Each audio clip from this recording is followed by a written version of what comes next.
Question number 14 जो कि class 11th NCERT chemical bonding से लिया गया है। इस क्वेश्चन में हमें क्या करना है, इलेक्ट्रॉन ट्रांसफर शो करना है बिटवीन केटायंस एंड एनायंस। तो हम क्या करते हैं, सबसे पहला वाला लेते हैं। सबसे पहला क्या हमें केस दिया हुआ है, के एंड एस का। तो अब के हमारे पास क्या है, के का अगर हम कन्फिग्रेशन लिखें तो वो होता है 2881। अब पोटेशियम अपना एक इलेक्ट्रॉन लूज कर देगा, तो एक इलेक्ट्रॉन लूज करके क्या फॉर्म कर देगा, के प्लस। तो अब यहाँ पे इलेक्ट्रॉन्स बच के 288। अच्छा, अब सल्फाइड क्या करेगा, सल्फाइड का अगर हम कन्फिग्रेशन लिखें तो सल्फाइड 2 इलेक्ट्रॉन्स गेन कर लेगा।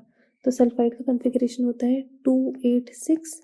बट वो क्या करेगा, अब इलेक्ट्रॉन्स, उसे कितने इलेक्ट्रॉन्स चाहिए, 2 इलेक्ट्रॉन्स चाहिए अपना ऑक्टेट कंप्लीट करने के लिए। तो अगर उसको 2 इलेक्ट्रॉन्स चाहिए अपना ऑक्टेट कंप्लीट करने के लिए, तो हमारे पास यहाँ पे कितने पोटेशियम होने चाहिए, हमारे पास 2 पोटेशियम होने चाहिए, तभी वो 2 इलेक्ट्रॉन्स गेन कर पाएगा। तो यहाँ पे हो गया हमारा, सल्फर ने फॉर्म कर लिया S2- और इलेक्ट्रॉन्स गेन कर लिए पोटेशियम से।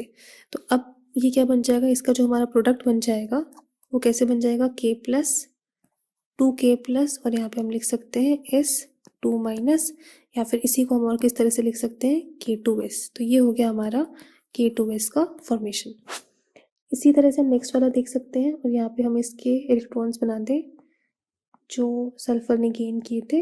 इसका ऑक्टेट कंप्लीट हो गया, इसके पास 8 इलेक्ट्रॉन्स आ गए। तो नेक्स्ट हम देख लेते हैं कैल्शियम एंड ऑक्सीजन में। तो जब हम कैल्शियम एंड ऑक्सीजन का देखते हैं तो फिर से कैल्शियम का कन्फिग्रेशन लिख लेते हैं। कैल्शियम का कन्फिग्रेशन होता है 2882। अब हमें क्या करना है, कैल्शियम इलेक्ट्रॉन्स लूज करेगा, तो कैल्शियम कितने इलेक्ट्रॉन्स लूज करेगा, ये डिपेंड करेगा कि ऑक्सीजन है पास में या कौन है। तो पास में इसको जिसके साथ कंपाउंड फॉर्म करना है वो ऑक्सीजन है, उसका कन्फिग्रेशन होता है 26। अब फिर से ऑक्सीजन को 2 इलेक्ट्रॉन्स चाहिए O2- फॉर्म करने के लिए। तो यहाँ पे हमें कितने कैल्शियम चाहिए होंगे, 2 कैल्शियम चाहिए होंगे ताकि वो 2Ca2+ फॉर्म कर पाए। तो अब हमारे पास इन दोनों कैल्शियम और ऑक्सीजन को कंबाइन करके हमारा प्रोडक्ट क्या बन जाएगा, Ca2+ और O2-। ये हमारा बन गया 2Ca2+ और O2-। ये हमारा हो गया प्रोडक्ट। तो इसी को हम क्या लिख सकते हैं, CaO। तो ये हमारा हो गया। यहाँ पे हम 2 कैल्शियम नहीं लेंगे, यहाँ पे हम अदर 1 कैल्शियम ले लेंगे, क्योंकि 1 कैल्शियम ही 2 इलेक्ट्रॉन्स निकाल देगा। यहाँ पे एक चीज़ को हम चेंज कर देते हैं, कैल्शियम से हमारा बना Ca2+, क्योंकि 1 कैल्शियम के पास ही 2 इलेक्ट्रॉन्स है, तो हमें 2 कैल्शियम की ज़रूरत नहीं है। 2 कैल्शियम से 4 इलेक्ट्रॉन्स आ जाएंगे। तो अब यहाँ पे हमारा जो हमारे पास केटायन आया है वो आया Ca2+, जो अनायन आया है वो आया O2-, और हमारा कंपाउंड क्या बन जाएगा, कंपाउंड हमारा बन गया CaO। अब नेक्स्ट केस देखते हैं। नेक्स्ट हमारा थर्ड केस में कौन है, थर्ड केस में हमारे पास है एल्यूमिनियम और नाइट्रोजन।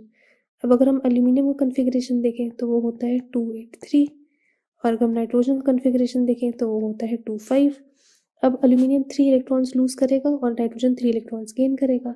तो अगर एल्यूमिनियम 3 लूज करेगा तो वो बना देगा Al+3, एल्यूमिनियम 3 गेन करेगा तो वो बना देगा N3-, और हमारा प्रोडक्ट क्या बन जाएगा इन दोनों से, AlN।